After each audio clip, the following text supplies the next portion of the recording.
Hi, everyone. Welcome to our webinar for April and spring. I think we may have one more. We are joined today by some representatives from Talmadge who are going to kind of talk about a particular strategy that is used on the playground. And we are going to also talk a little bit about the continuum of restorative practices. That was one thing that in one of the polls that I sent out, people wanted a little bit more information on. So we're going to kind of do a two for today. The first half of our webinar will be Courtney Davis from Talmadge, and she's going to talk about the playground strategy. And then we'll finish up with our continuum of restorative practices. And we are planning on possibly having one more webinar, and that's going to be in May sometime. And it's going to be, I'm not sure if anybody on today would want the topic, but for our secondary folks, we're going to be talking about vaping. I've been getting a lot of requests from schools, particularly middle and high school, about the issues that they're dealing with vaping and having alternatives to suspension, because currently, and I think in the past, we've always suspended kids for tobacco offenses. So we really want to look at that. We do have a district, I believe, that's going to share what they're doing, and hopefully we can bring together other people to talk about what they're doing to address that issue. So with no further ado, we'll jump into this month's webinar. And so just a reminder of how you navigate our system. I always keep these slides up to remind you. To mute and then unmute yourself, you have to pull up that participant box, and that will let you mute and unmute and unvideo yourself. And then also, if you're interested in chatting, you have to pull up the chat box, and that's also on that bar called chat. So that's how we do that. And then the chat box should come up. If you see on the right of your screen, you can type your message down there. People have already been using the chat box today, so thank you for doing that. And I do have folks here that are going to be monitoring the chat box for us in case we have questions as we go through our webinar today. So for the first thing we would like to do is we'd like to use the chat box, and that is to let us know that you're here. So if you could just tell us in the chat box where you are tuning in from, what district you're with or what school you're with. If you could type that in, we would greatly appreciate it. And I'll give you a minute to do that.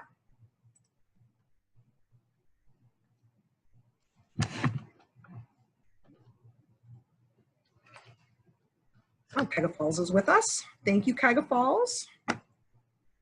Talmadge is with us, of course.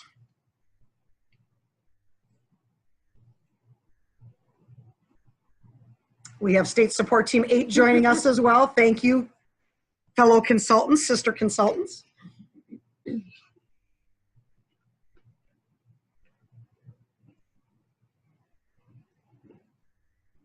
And as we go through, if anybody else would like to let us know where you guys are from, we would be happy to acknowledge that as well.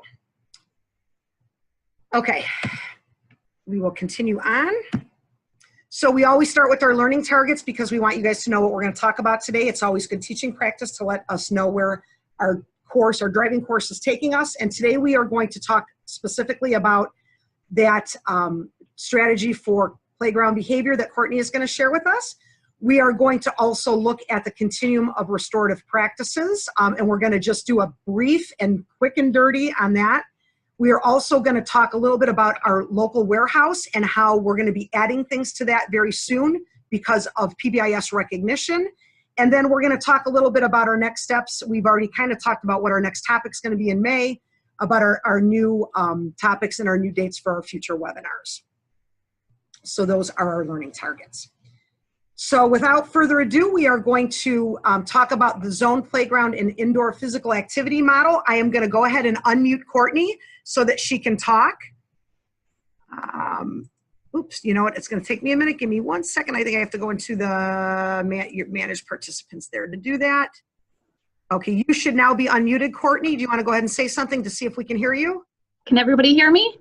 I know I can. If you want to put in the chat box, you can hear. If you can't hear, let us know. But I know I can hear you, so I'm going to throw the floor to you. Okay, great. All right. Good afternoon, everyone. I was just going to share kind of a general overview around the changes that we were able to make. Actually, this year is the first year that we have implemented the zones for our playground. And kind of a little bit of history, that decision to implement the zones within our playground came around conversations that we were having in our monthly PBIS meetings.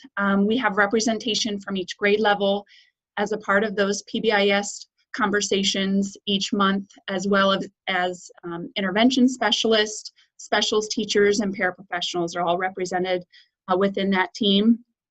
And the playground was the location of most of our referrals. We were averaging anywhere between 30 and 40 referrals per month, K-5.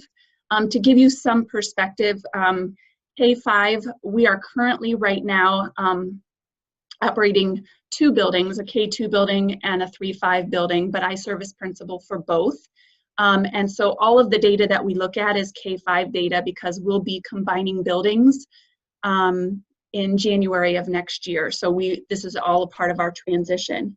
So to give you some perspective, K-5, we have approximately 1,100 students, and we were averaging, like I said, between 30 and 40 referrals to the office from the playground each month. So we, within that team, we're able to problem solve.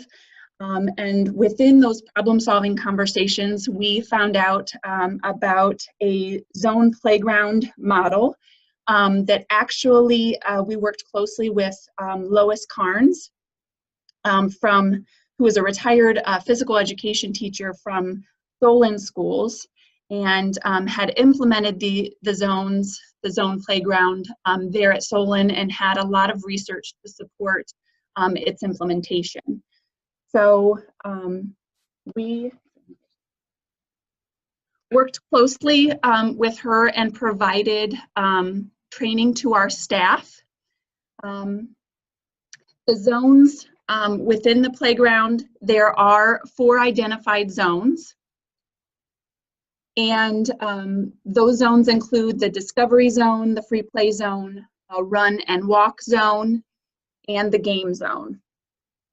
And students within those zones are able to move throughout the zones. However, we always reserve the right to assign a student to a particular zone. All of the zones have direct supervision by an adult. We have classroom teachers who have assigned recess duties, and our physical education teacher in both buildings has really kind of spearheaded planning and organizing the game, the discovery activity as well. So they communicate with those that will be supervising the playground on a regular basis regarding what game will be provided in the game zone, and as well as the activity for the discovery zone. So the game and discovery zone are specific activities that are actually supervised and facilitated by the adult. The walking zone is also supervised, obviously, and it is strictly walking on a identified path within the playground. Free play is the area where our equipment is located, and we actually have kind of done our best to provide 2 adults for the free play zone. That's the area where we feel needs to be even more closely monitored. But we implemented these zones with that direct supervision. The staff members went through a specific training with Lois Carnes around what the expectations would be, have a common language as well. So that has been extremely crucial to the success.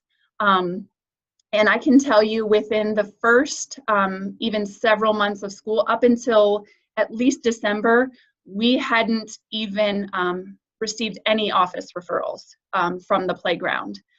Since then, we've had anywhere between 0 and 5 referrals. But the great thing about it is that, because we have those regular PBIS meetings, we're able to really keep a close eye on any of the referrals, and if we need to assign a student to a certain zone, if we need a booster in a certain zone, we're able to provide that based on the data. So we really are data heavy in terms of closely monitoring the success. But I can tell you certainly the benefits that we've seen related obviously to the office referrals. I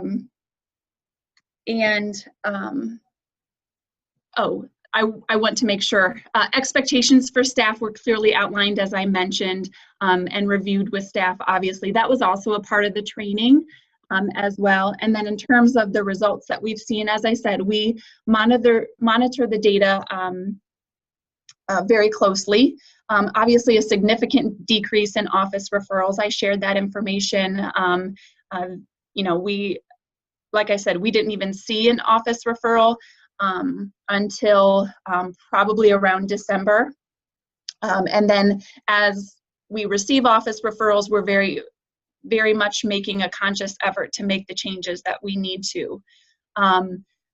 Obviously, the outdoor recess activity has increased because we have those adult facilitated games.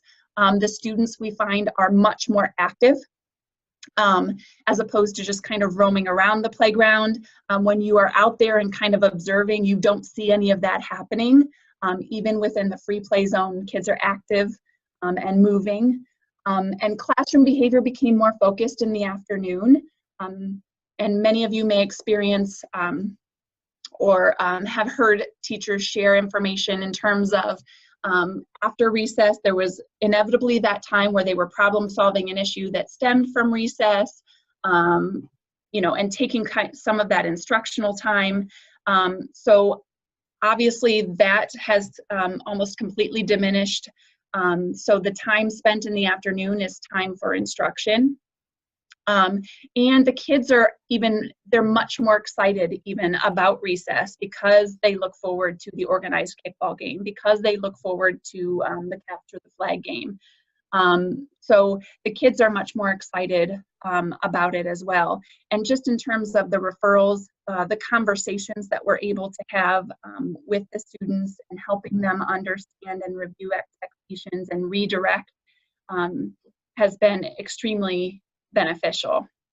And we have obviously within our PBIS conversations have had, we've made some improvements obviously throughout the year. This is our first year fully implementing the zones, and we, even when we transition to the new building, plan to continue this work because we've seen such great benefits all around. And we've had a lot of great feedback from our parents as well.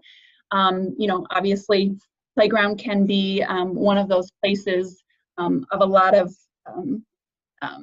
problem solving, conflict resolution issues. So a lot has really come out of making these great improvements to our playground and to our recess organization. So Courtney, could you talk a little bit about how you measured that activity increase of 30%? We're just kind of curious how that was measured. Sure. Recess activity, our physical education teacher at both Dunbar and Monroe are present for all of our recesses, which is extremely helpful in terms of the success of this implementation. And they, because they're out there, they are able to accurately and communicate to the PBIS team the level of activity increase. We had Lois Carnes come and do some observations prior to the implementation. So last school year, she had come and kind of collected some observational data, but also level activity data that she shared with us. So based on her baseline data that she collected at the end of last school year, and then the data that our PE teachers have been able to collect thus far, that's where that 30% came from.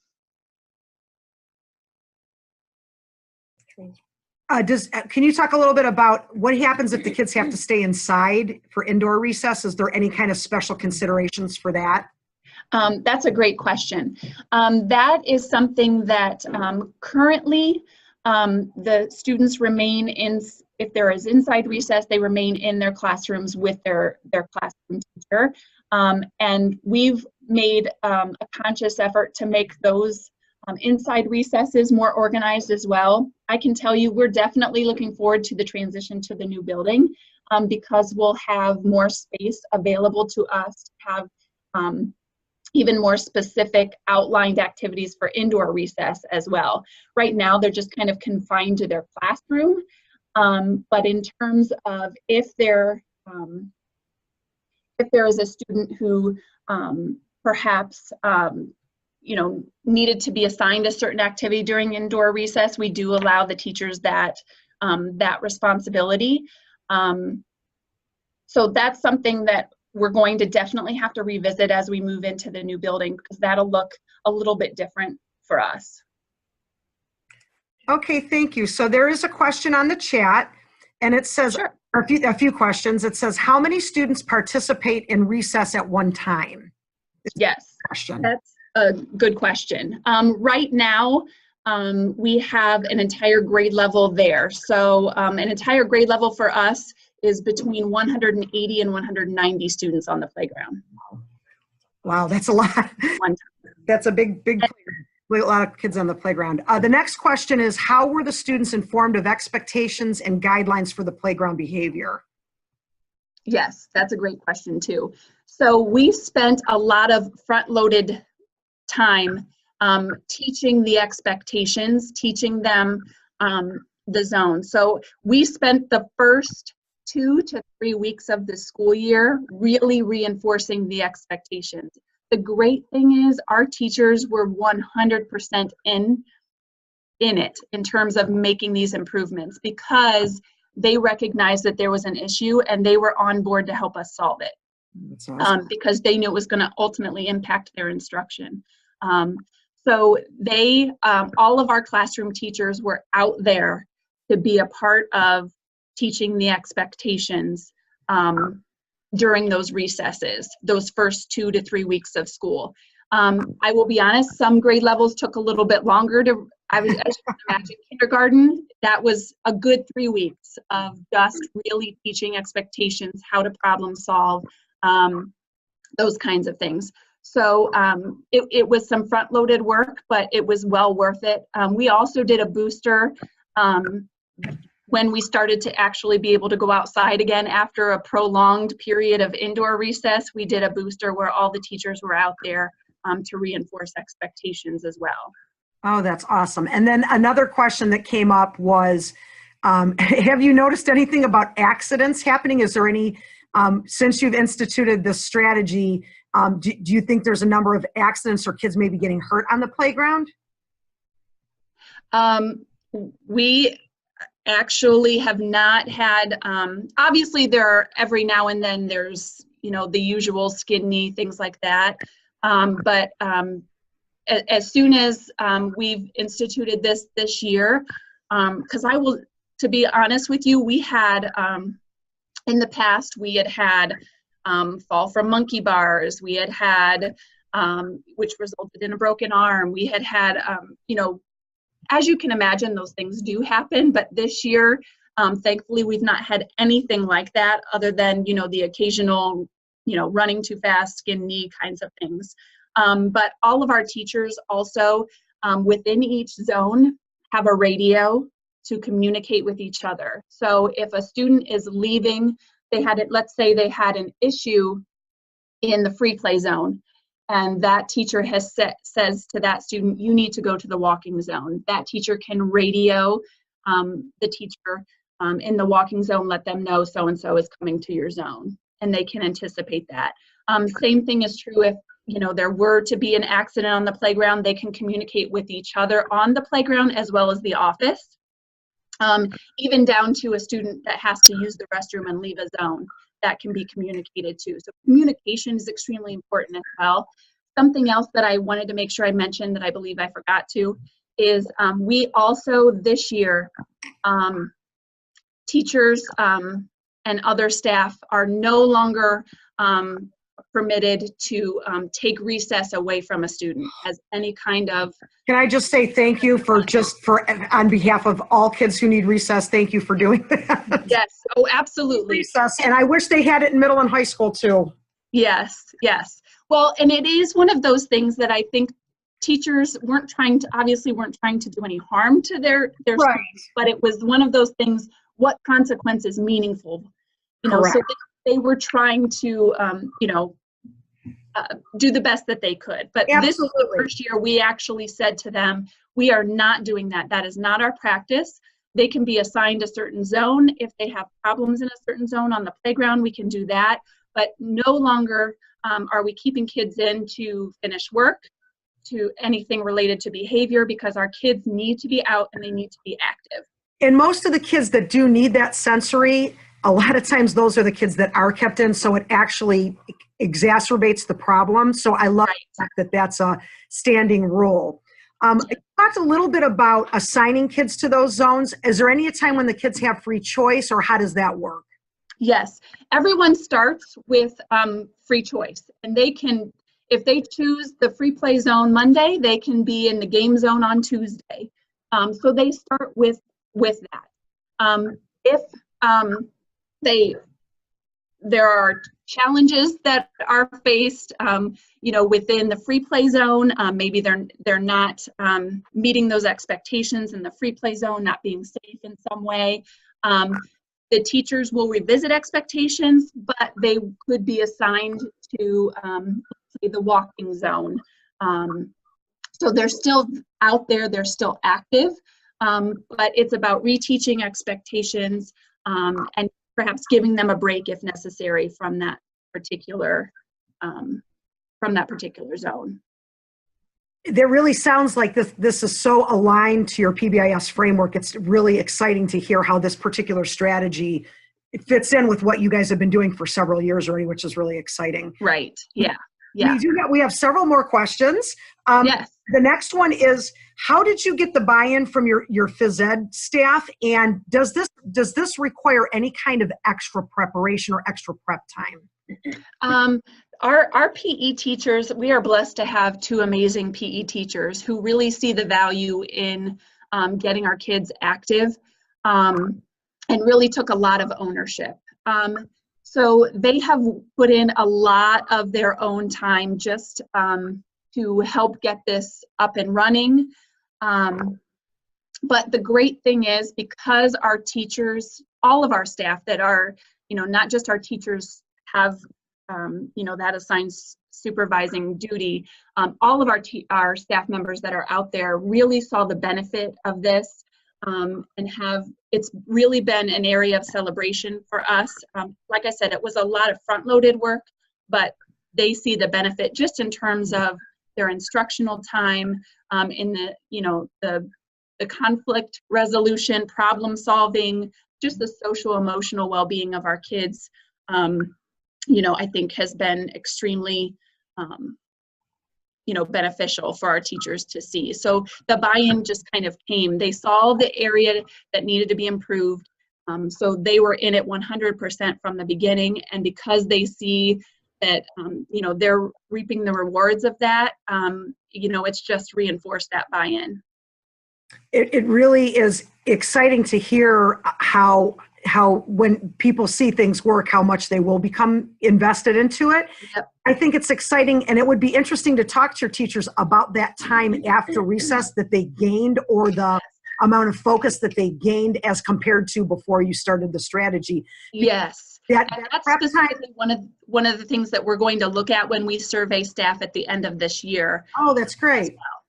Yeah, probably comparing all of that time that was lost compared to what they've really gained after the fact. And yes, you do have to you have to front load it, like you said. There's a lot of front loading and there's things on the front end, but if you do that at the back end, you gain so much time back, which is really, really exciting. Right.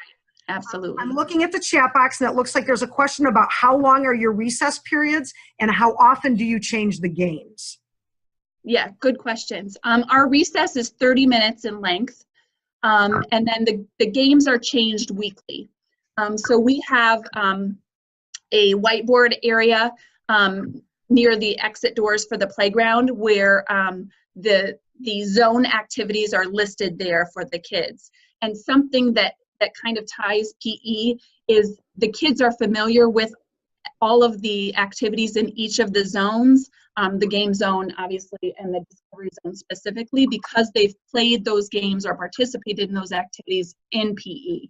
So those things kind of align as well.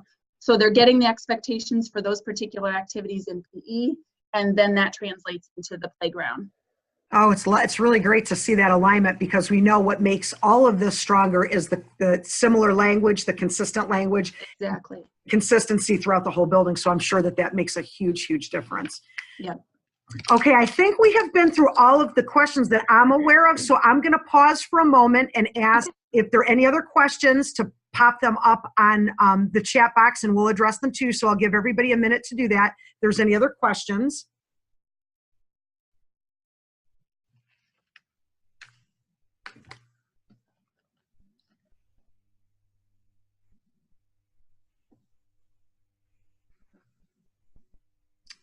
Okay, I'm not seeing any other questions. I will ask Courtney if there's anything else you would like to add about the strategy, or anything else you guys have learned. Or I know you have someone with you. I don't know if there's anything else to add that person would like to add, or any other thing before we kind of wrap up the strategy, or if there's anything else you'd like to add to what you've said so far. Sure. This is Jamie Lynn Hain.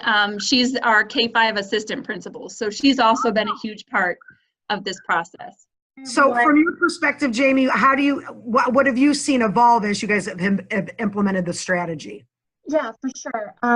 Being a teacher before becoming an assistant principal in a K-5 facility, and then remembering what it was like to have recess duty, and then being a part of our PBIS committee and those conversations, and knowing what the struggle is when you're getting that instructional time taken away from you after recess because you're dealing with so many issues. I feel like what Courtney was saying, that our teachers really invested in the program because of that shift in terms of being able to come off the playground and get right to it, as opposed to a bunch of kids coming to them and explaining to them about issues that they had on the playground. And then also kids having that go-to adult outside as well. Like if you have a student that consistently is in the game zone or the discovery zone, they really build that relationship with the teachers that are in charge of those zones. And so even putting together individualized recess plans for some kids that struggle outside, when you have this zones model, it is a lot easier to reach those individual needs of students as well. So even, I know that Courtney talked a lot about big picture and impacting, our general population, but also those students that need more intensive intervention during that recess time. We're able to provide that support more easily because of the model. So speaking along those lines, is there anything that you guys do particularly for students who might have physical challenges, or how to accommodate those students? You did talk a little bit about the students who might have a behavior, there might be a behavior issue, but is there any other things that you do for students with disabilities that might be physically challenged as well? Mm-hmm. We are blessed to have additional paraprofessionals out there as well who can kind of help support. But all of the activities that our PE teachers align and provide are adapted as well. So all of our students can participate in any one of the zones at any time. Some of our students do require additional support from a paraprofessional, and we're able to provide that, thankfully, during that time as well. But they absolutely are able to participate in any of the activities that are provided. Oh, that's so awesome. That's so awesome. So I'm thinking that we're kind of wrapping up our conversation, unless there is others that would like to pose a question. One of my colleagues here just reminded me your approach with your students with disabilities and all kids on the playground is really very consistent with the Universal Design for Learning framework, which is you guys do that, because we know that that's so important, that all kids have access to everything, whether that be content or physical activity or whatever it is that the access is, that all kids need access to all things. So it's awesome that you guys do take that perspective and that you make sure that all kids are included, which is really exciting for me to hear. Mm-hmm. So I think it may be time to kind of move on to our next topic, unless anybody else has a question. I'll give everybody like another 10 seconds. If there's anything else? Well, let me thank you guys, Jamie and Courtney, for joining us today and presenting this. We have a whole slew of folks on the webinar today, but I will tell you I've already received several emails about people who are going to watch this after, because they weren't able to log in today. So thank you for those of you who are participating today, but there will be others that will be watching the recorded version of this. So we do want to thank you for your time and sharing. And I would ask that would you be available if people would like to email you if they'd like further information, if people were to ask me for your contact information, Courtney? Oh, absolutely. I'd be happy to, yes. Okay, and awesome. Any time is welcome to come and observe, to talk to our PE teachers, whatever we can do, we're happy to offer help. Oh, thank you so much. So I will leave that out there. If there's anybody, they can get in contact with me, and I'd be happy to get you the information to get in contact with me. Thanks again for sharing what you guys are doing, and it's really, really exciting to hear the dramatic changes that you guys have had as a result of implementing the strategy. So that's really, really exciting. Yeah, thank you. Thank you. We're going to go ahead then and move on to our next topic today, which is something that's gaining more and more, I don't know if I want to say popularity, but more and more interest across all of the schools that we work in, and that is a look at restorative practices.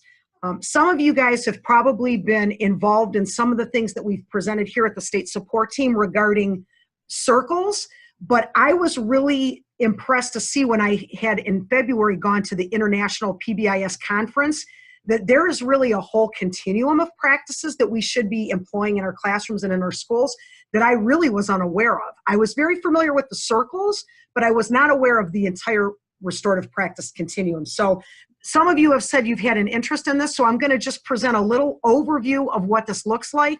And we here at the SST are trying to put some things in place for next year to give more information to everyone regarding this continuum and how this all fits in with your PBIS framework.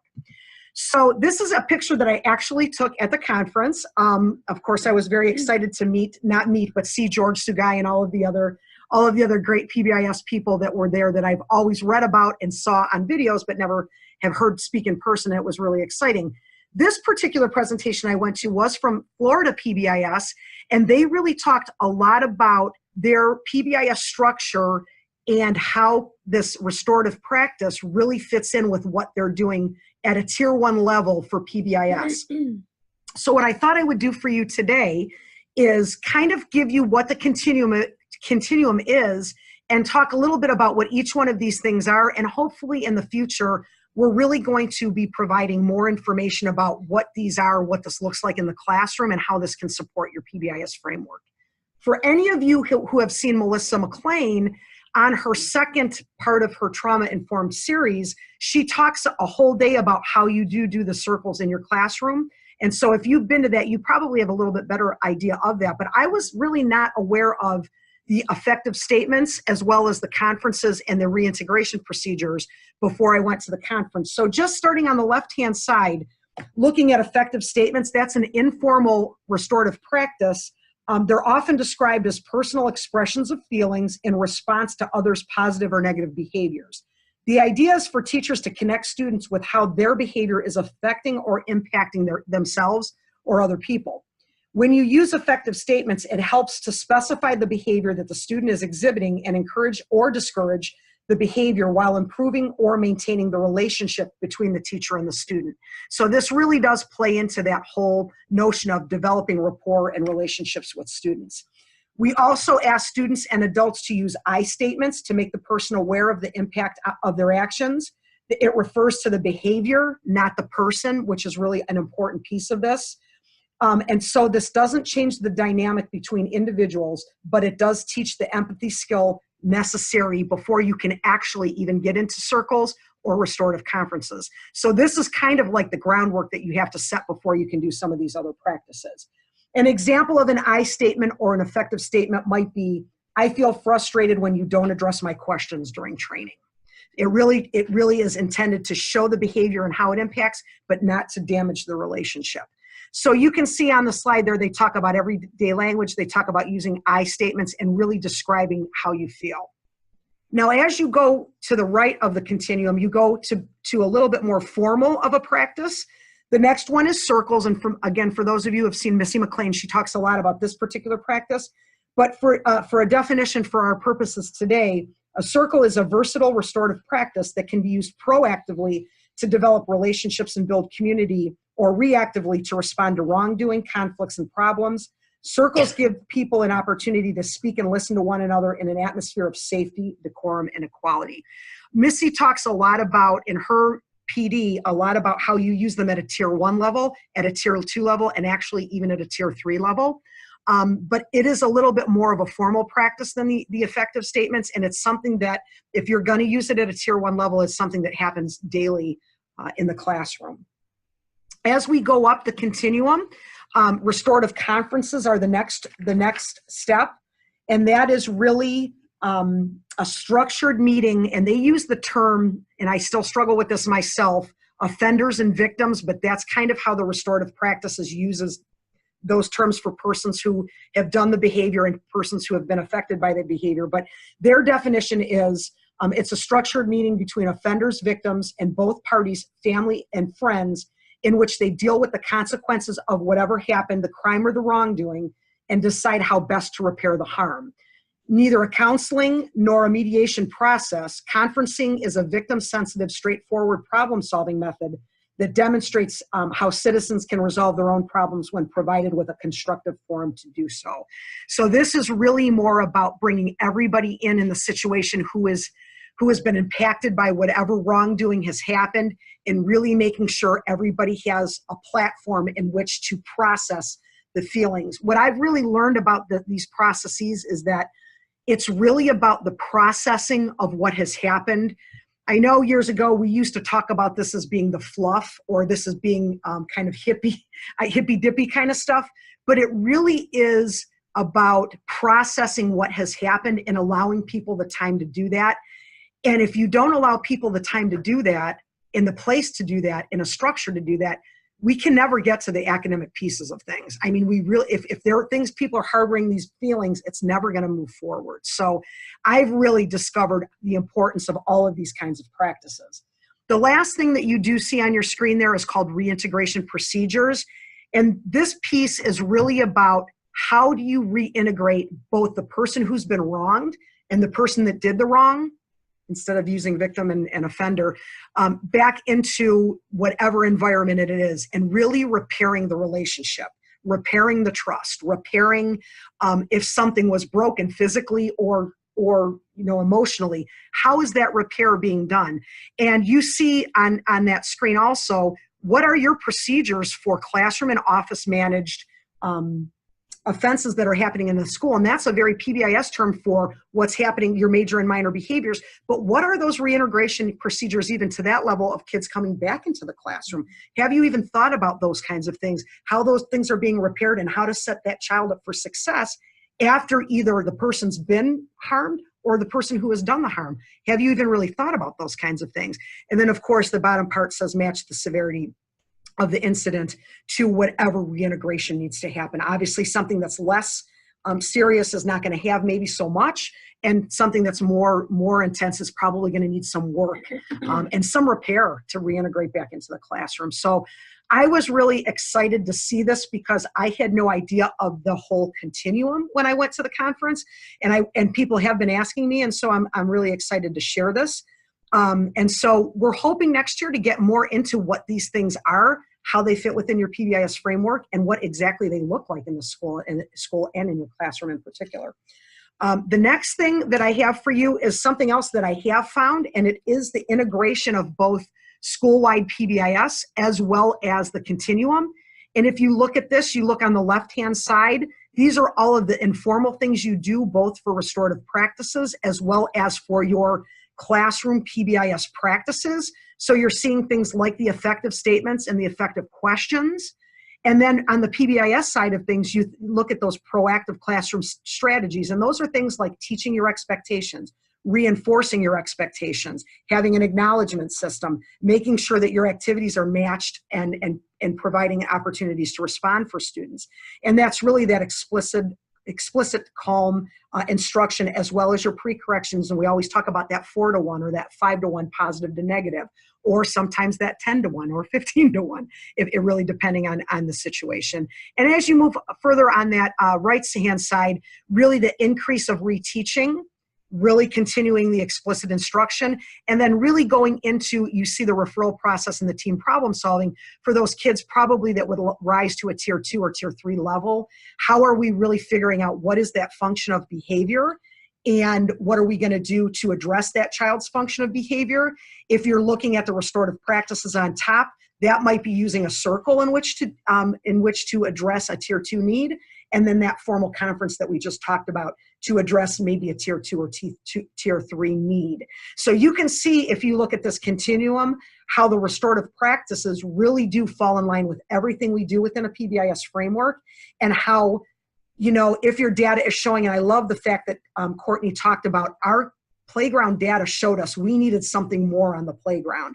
Does your data show that we need a little bit more social emotional help with our students? And I would say 9 out of 10 of you listening today probably would say yes, because we have kids that are enduring trauma, and we have kids that are from divorced families. We have kids that are going through a lot, anxiety and depression. I can talk very much about that need a little bit, maybe more than what the framework can provide. And does your data tell you that? And if they do, how can you build in some of these practices? So we really want people to start thinking about PBIS as really the framework, but what other things that you built in. And I think, again, Courtney and Jamie really described very beautifully today. They had their framework in place, but whatever they were doing within that framework, they needed a little something else, because that data was showing we're getting these referrals from the playground, and we need to do something to address that. And look at the great benefit, not only the physical benefit, but the academic benefit after the kids are more focused and ready to start their lessons after recess has occurred. So that's really an awesome, awesome benefit. So again, this is really just a, like a Cliff Notes version of what restorative practices are, but we wanted to show you that it's totally in alignment with what you guys are doing within your frameworks, and can fill maybe some of those gaps that are not maybe just teaching behaviorally the expectations. That might not be cutting it for some kids who need additional supports, even at a tier 1 level. This is another way to look at it. I love this because, of course, we have to have the triangle with PBIS. This really shows you the continuum of restorative practices within that triangle. And again, if you look at that, you want to be capturing your tier 1 for 90% maybe of your students. This triangle may be a little bit old with some of the percentages, but it does show you that if you look on the right-hand side, those are all the things we do from a behavioral perspective. We define and teach expectations at tier 1.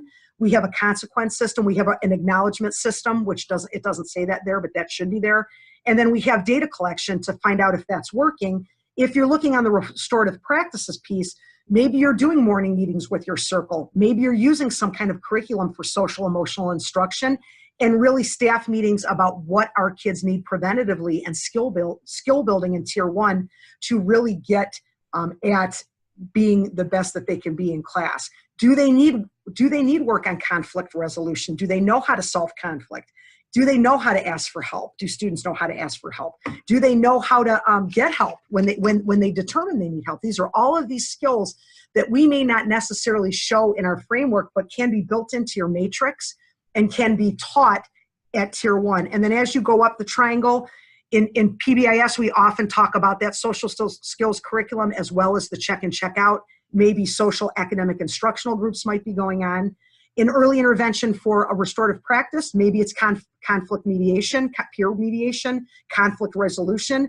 We have some schools that are starting to experiment with peer courts and youth courts, really having all the parties come and hearing everybody's side of it, and then coming up with some kind of a resolution and repairing, most importantly, repairing whatever has been damaged. And then on the PBIS side of things, behavior, we really talk about that function-based support, maybe an FBA, functional-based assessment, that needs to be done, as well as a behavior intervention plan. And then really the intensive intervention for restorative practices is really that that family conference, or that conference where everybody who's involved comes to that conference, and then maybe the person that has done the wrong has to provide some kind of a restitution. So you can really see how all of this really does fit in with what we talk about in our tiered model.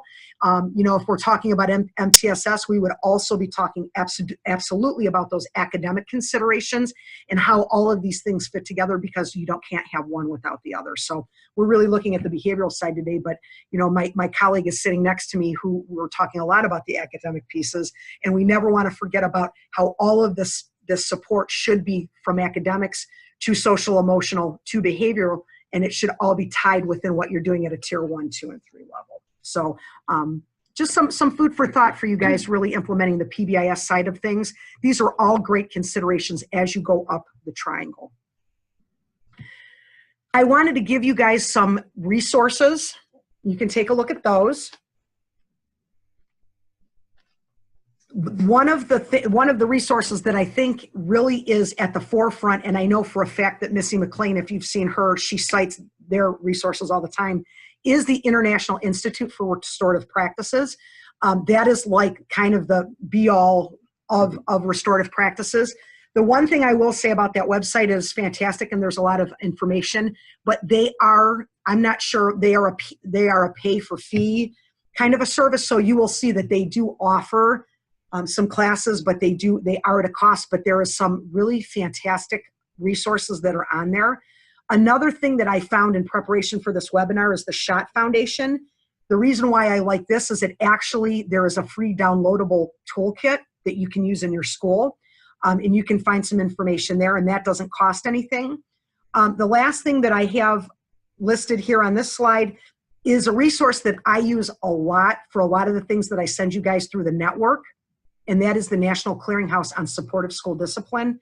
You can go on their website and sign up for their news brief that they send. They send one out periodically. I don't even think it's once a month, but periodically they send out a brief, and it always talks about discipline. It talks about restorative practices. They talk about the PBIS framework. They talk about all the things that we talk about within PBIS, and it's really a great resource to see all the different things that are happening around the whole country. They also provide a lot of great tools for you to actually examine your discipline practices. There are some really great resources in that website that I have shared in the past with our network that are really great things to use for your district or your school. So I've also included that. It's not necessarily specific to restorative practices, but they do a lot with the restorative practices. You'll see things about the team courts and restorative justice and stuff in that. And if you're interested in juvenile justice and how all of this also plays into this, they do a lot on that as well. So those are great. I would start with the International Institute first, and then work your way down if you're looking for resources to share with your schools. And then, of course, we want to also make mention, as we kind of wrap up the webinar, is that we are still continuing to add to what we're calling our regional warehouse. What we're really hoping, and what I've been asking as I've been going out and doing TFIs with buildings, is when you submit your evidence for TFI this year, would you mind if we took some of that evidence and put it in our warehouse so that people have some information about what these things look like? So what we have done, if you're not familiar, the tiered fidelity inventory is really arranged in all 3 tiers by different items.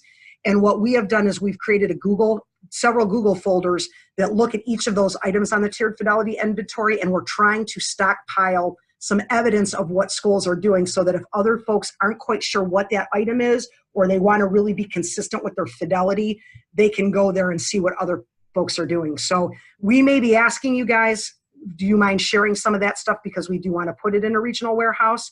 Yesterday, I was doing a TFI in a building, and one of the folks asked me, and I will talk to my TBT about this, could we set forth a day next year where everybody just brings their evidence face to face and shares it that way too. So I'll probably be asking our network as well, would that be something that you would be willing to do maybe in the beginning of the school year? Bring everything you have, let's take a look at how it aligns with the TFI, and we can share it with everybody within the region. That would be more of a face-to-face. But I think we will continue the webinars because they're kind of slow getting up and running, but I think they will kind of catch hold as depending on the topics that we cover. But that is still going to be there.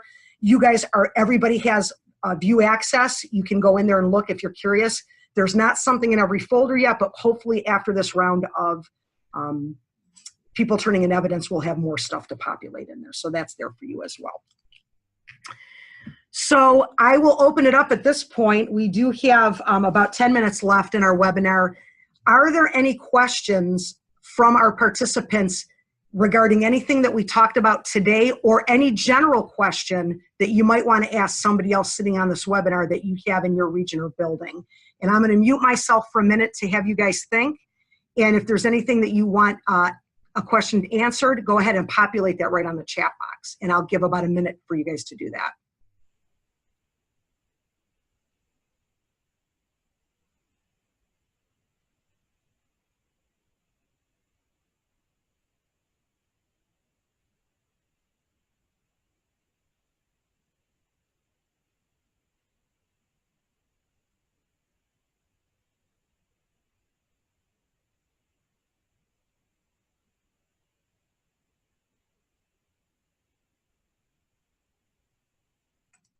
I will also add, if there's any specific questions regarding PBIS recognition, which the applications are due May 1st, please feel free to also add that to the chat box if anybody has any questions about recognition or tiered fidelity inventory. And please feel free to ask about that too. And I'll give another 10 seconds for that. I'm feeling there are no other questions.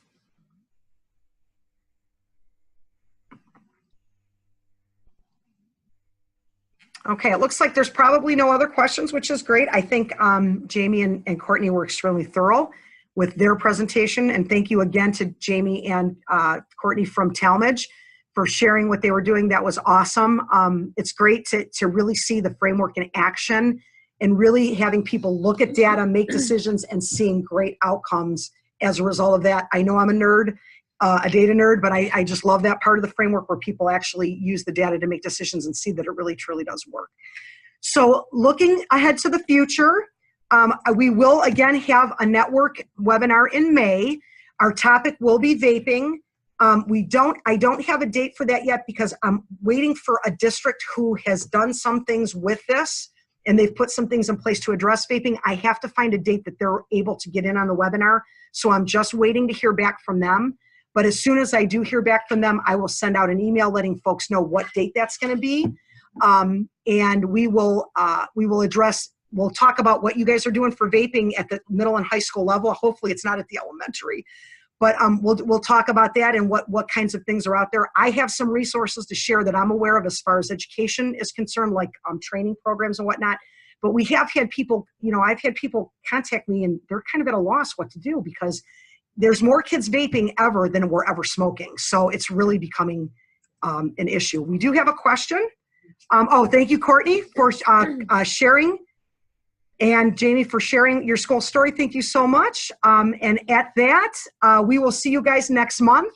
I will send out a link to a recording of this webinar and it will be posted to our YouTube channel. If you're unaware of our YouTube channel, please go to State Support Team 8 on YouTube and you can subscribe. We have information there regarding PBIS as well as OIP, literacy, and special education compliance. There are some videos on there as well.